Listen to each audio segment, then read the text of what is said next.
If you have more than this amount in your bank right now, you're quietly risking your money. Most people assume that as long as their balance is growing, they're winning at the game of finance. But the reality is much darker. If you're crossing a specific threshold, you aren't just losing out on growth, you're actually exposing yourself to a catastrophic single point of failure. And no, it's not the number most people think. I'll show you the exact amount in a minute. People think money in a bank equals safety. We've been conditioned since we were children to believe that the local branch is a high-tech fortress, a vault where our hard-earned cash sits behind a massive steel door waiting for us. But that is the big lie. Banks aren't vaults, they're businesses. When you hand your money to a bank, you aren't storing it there. You are technically giving that bank a loan. They take your cash and immediately put it to work. They lend it to someone else for a mortgage, they fund a small business, or they invest it in government bonds. They keep only a tiny fraction on hand. This is known as fractional reserve banking, and it means if everyone showed up at once to ask for their money back, the bank simply wouldn't have it. In that moment, your perceived safety evaporates. You are a generic creditor to a massive corporation, and in a crisis, you are the last person they worry about. Account freezes and withdrawal limits aren't just plot points in movies. They are real tools used by institutions when the system starts to buckle. Think this is just a conspiracy theory? Just look at the real-world wake-up calls we've seen recently. We watched as massive billion-dollar institutions that were too big to fail or too tech-savvy to crash crumbled in a matter of days. People who felt secure on a Friday morning found themselves locked out of their apps by Sunday night. They couldn't pay their employees. They couldn't move their savings. They couldn't access their own money. These weren't reckless speculators or gamblers. These were normal people, families, and business owners who did everything right. They followed the traditional advice, kept their heads down, and saved their money in a reputable institution. Yet they were the ones left staring at a system unavailable screen. This isn't ancient history. It's a recurring cycle. When the gears of the banking system grind to a halt, the person with all their eggs in one basket is the one who gets crushed first. This leads us to the hidden rule that most people never bother to learn until it's too late. It's called deposit insurance. In the United States, we have the FDIC, and in other countries, there are similar government-backed entities designed to protect your bank account safety. These organizations promise that if the bank goes under, the government will step in and reimburse you. But there's a massive catch that people overlook. This coverage isn't infinite, it's strictly capped. Furthermore, this insurance is per bank, not per person. This is where people get confused, so stay with me. If you have multiple accounts at the same bank, like a checking account, a savings account, and a certificate of deposit, the insurance limit applies to the total sum of all of them combined. If you have a joint account with a spouse or a business account, the math changes, but the ceiling remains. Most people assume the government will just fix it if things go wrong, but history shows that the process of getting that money back can be slow, bureaucratic, and limited. Relying solely on a government safety net is a reactive strategy, not a proactive one. So what is the number everyone is waiting for? The maximum safe amount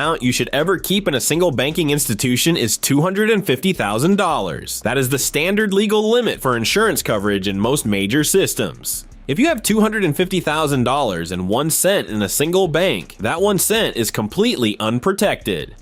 But here's the critical distinction. This is the maximum safe amount. It is absolutely not the smart amount. Just because you are insured up to that level doesn't mean you should ever let your cash balance sit that high. This is about risk management, not paranoia. You have to understand that this limit applies per institution. If you are fortunate enough to have more than this, spreading it across different banking groups is the bare minimum for financial protection.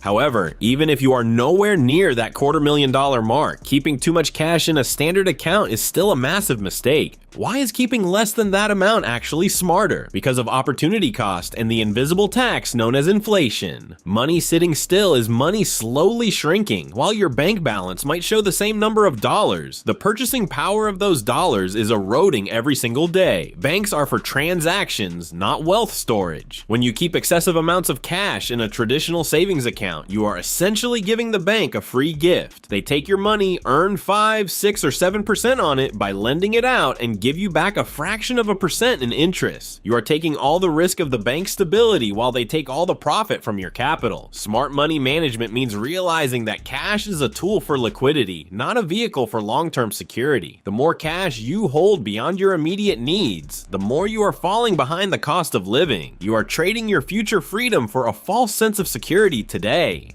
So where should the extra money go instead? You need to think in terms of 3 simple buckets. Bucket 1 is your emergency cash. This is the money you keep in a liquid, accessible account, preferably a high-yield savings account that is separate from your primary checking. This should cover 3 to 6 months of expenses. It's your sleep well at night fund. Bucket 2 is low-risk protection. This is about diversification.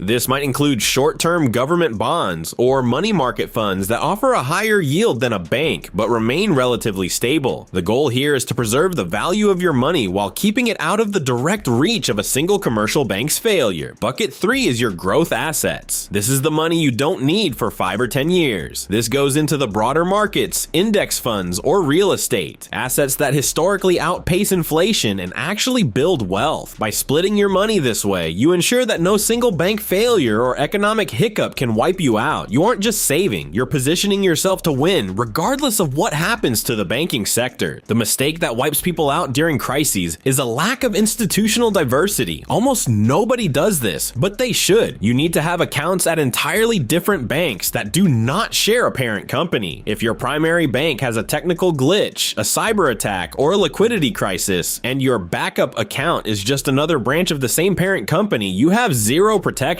Wealthy people avoid this by maintaining what is known as systemic redundancy. They have one bank for their daily bills, another for their long-term savings, and perhaps a third for their business operations. This ensures that if one door is locked, they have 2 other keys to keep their life moving. It sounds like extra work, but in the digital age, it takes 10 minutes to set up. Failing to do this is leaving your entire financial life vulnerable to a single point of failure. I want you to do a quick self-check challenge right now. Take a look at your financial setup. If your primary bank froze your accounts today, if the app didn't open and the ATMs didn't work, how long could you survive? Do you have enough cash in a different institution to pay your rent or buy groceries next week? If the answer is I'd be in trouble, then you are keeping too much of your life's work in one vulnerable spot. This isn't about being scared, it's about being prepared.